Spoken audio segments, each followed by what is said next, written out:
Okay, remember that they are changing my voice. Micah 7, Israel's misery. What misery is mine? I am like one who gathers summer fruit at the gleaning of the vineyard. There is no cluster of grapes to eat, none of the early figs that I crave. Now, I urge you to watch the next part after this, because this is the last chapter of Micah, Micah 7. Okay, it doesn't take very long to read. Some of these chapters only have like 13 or 14 verses or something. Okay, so Micah is very key. Nahum, I think, is only 3 chapters, 3 short chapters. That's another important one. Habakkuk is like 2, 3 chapters. It's the shorter of all 3 of these, the shortest of the 3. Okay, I urge you to read those books several times. New International Version translation is easier to read in the King James Version. Okay, and there's no significant difference because they're just describing the same idea in a different way. And sometimes some of these versions make it more confusing what they're getting at. But that's that. Also look into the notes to understand the footnotes at the bottom if you read it from Bible Gateway, for example. All right, so in the last chapter, they were talking about ill-gotten treasures, dishonest scales, and false weights, okay, which causes there to be no righteous people around, okay. The rulers are being chastised by default, the false prophets, okay, and he gives them over to derision, which is mockery. Now, for example, some of you are a bit confused about this. You look at the people like Pee Wee Herman, the guy from Mad TV with the freckles on his face and the weird smile and like the buck-toothed teeth, right? It's like they're making fun of themselves. We look at the celebrities these days. You look at the English royals, the royals of Europe, of the world, the way they've accepted a kind of cartoon presentation. It's like they're mocking themselves. Think about the black faces, right? They were used to mock black people. Now everybody seems to be mocking themselves because God gave them over to derision, which means contemptuous mockery. They're mocking themselves, their families. They're mocking God, which is a form of mocking themselves, because ver and virtue means man. Only a worm mocks God or insults God, and it's a complete disgrace to them and their families. It completely destroys them. It affects their brain wiring, their generational brain wiring. There will be no way back. Science won't be able to fix the damage that they have caused for themselves and their offspring. They are given over to complete failure.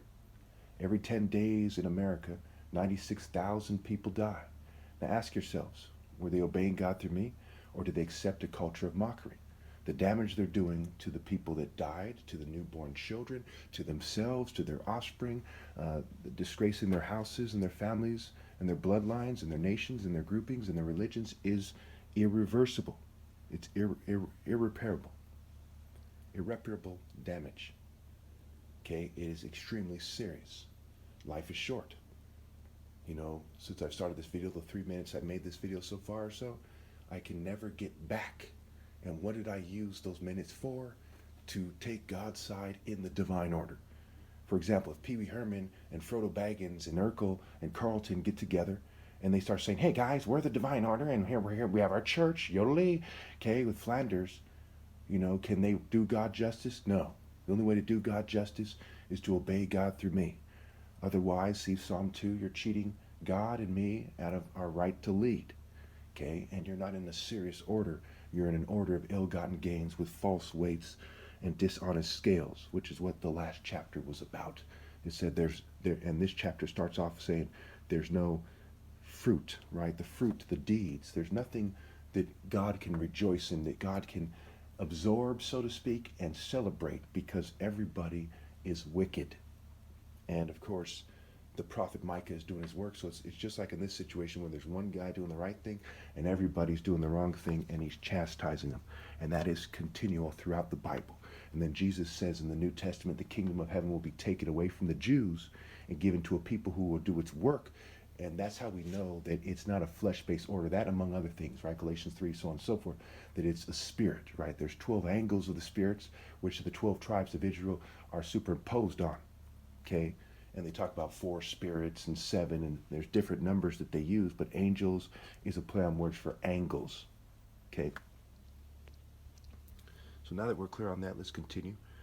Let's just start over again. This is a short chapter, only 20 verses. I'll just read it through right now, then we'll go over it. What misery is mine? I am like one who gathers summer fruit at the gleaning of the vineyard. There is no cluster of grapes to eat, none of the early figs that I crave. The faithful have been kept, the faithful have been swept from the land. Not one upright person remains. Everyone lies in wait to shed blood. They hunt each other with nets. Their sins are hunting each other. Both hands are skilled in doing evil. The ruler demands gifts. The judge accepts bribes. The powerful dictate what they desire. They all conspire together. They all conspire together. So when liberals or conservatives or the establishment act like there's no such thing as a massive conspiracy, your Bible is saying there is, that's how it goes. Okay? The judges, the powerful, okay? The rulers, they all conspire together. The government, the rich, the Supreme Court, the court judges, etc. The best of them is like a briar, the most upright worse than a thorn hedge. The day God visits you has come, the day your watchmen sound the alarm. Now is the time for your confusion, right? So they're given over to confusion, right? You see people looking like they're unfocused, like they're idiots or something. Tweedledee, Tweedledum, Dumb and Dumber. We see people with false confidence in the government, and they may as well look like the most confused person there ever was, because no servant can be greater. Okay, it's a massive, for lack of a better word, we'll call it a concerted effort, a collaboration of the who's who of the scumbags that are in charge, and everyone's rolling with it, and no servant can be greater. That's what Christ said in the New Testament. So you're all just as guilty as the people who give you orders. Do not trust a neighbor, put no confidence in a friend, even when the woman who lives in your embrace, okay, guard the words of your lips. So even the woman who lives in your embrace, even your wives, in your dates, don't trust them. For a son dishonors his father, a daughter rises up against her mother, a daughter-in-law against her mother-in-law. A man's enemies are the members of his own household. But as for me, I watch and hope for the Lord. I wait for God, my Savior. My God will hear me. I believe it's Matthew 10, where Jesus says a man's enemies will be the members of his own household. He says, I do not think I have come to bring peace but a sword. Okay, people will be divided against each other, but why? If you see what they're saying here, okay, there's two major interpretations that are, one is that people's family will turn against them if they obey God through me, and that doesn't seem to be happening much, so it seems to more default with the other interpretation, but in a sense that interpretation is true, because it's also how you define a household, right? You can define it as an extended family, and you can define it as forefathers and mothers on both sides. Okay, so, the other one is that these people are all sinners, right? No one's doing good, right? Their both hands are skilled at doing evil, right? The left and right hand. So you have two sons, and one is, does works in the day, one does works at, in the night, right? They're both doing the wrong thing, okay? The two hands, right? The right hand and the left hand of a king, for example. The right hand man and the left hand man. Israel will rise. Do not gloat over me, my enemy. Though I have fallen, I will rise. Though I sit in darkness, the Lord will be my light. Because I have sinned against him, I will bear the Lord's wrath until he pleads my case and upholds my cause. He will bring me out into the light. I will see his righteousness. Then my enemy will see it and will be covered with shame. She who said to me, where is the Lord your God?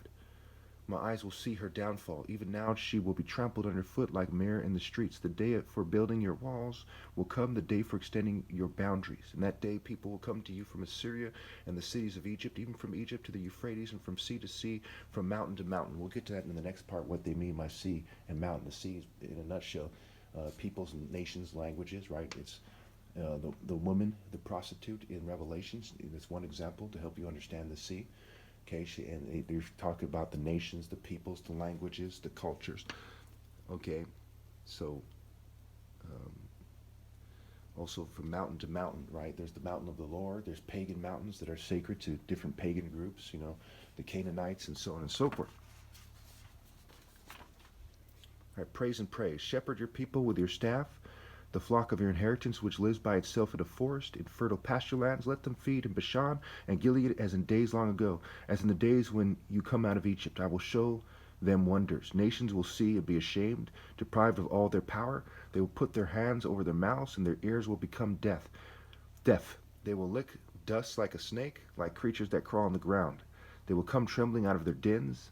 They will turn in fear to the Lord our God and will be afraid of you. So we see in Isaiah chapter 65 or 66, where he says, the worm that eats them will never be devoured. Will never be quenched. Okay? And it says earlier in Isaiah, it says, Jacob be worm. So the descendants of the flesh-based Jews, okay, and those who roll with them, okay, which basically seems like the world right now, will be devouring spiritually these people and any worth they have. As these people kind of obey the governing class and the social orders, that spirit of obedience to evil devours their souls. It devours their worth. It devours their marriages, their breeding cycles, all that they've done. All that they've done is pathetic, beta, and evil as they refuse to man up and obey God. So what happens when God orders people? For those of you who don't understand this, another way to look at it, another way to explain it. What happens when God orders people to stand with the top martial arts ever and be prepared to martyr? Well, when they do not do that, they go out like bitches. It's like, the Jews that ran from Goliath, okay? And only David stood against them. God did not respect them fleeing, and God honored David's courage and his dedication to the Lord. He said that guy has no right to dishonor God, to insult God and the armies of Israel, and he stood firm. Okay, so everyone who's not obeying God through me is going out like a complete bitch, even if they don't know what's going on. One could argue the dogs and the monkeys don't know what's going on. Does that mean that they should be given a chance to obey God through me? No. So if you don't know what's going on, you're too far from the core of human evolution to truly be a human. Okay? And if you do know what's going on, then it's reflected that you're like the people who don't know what's going on, that you don't have any heart and you're not truly human, right? That's why it's called being the walking dead. The body without the spirit is dead, right? The realm of the dead. The nations go down to the realm of the dead. They're walking cowards. They're shells of men. They're some kind of wussy. And if you compare them to me in my glory, when I really, my body was in shape, better shape than Bruce Lee, more defined striking muscles, okay, super fast twitch muscles, striking faster when distance is considered than Bruce Lee. Okay, so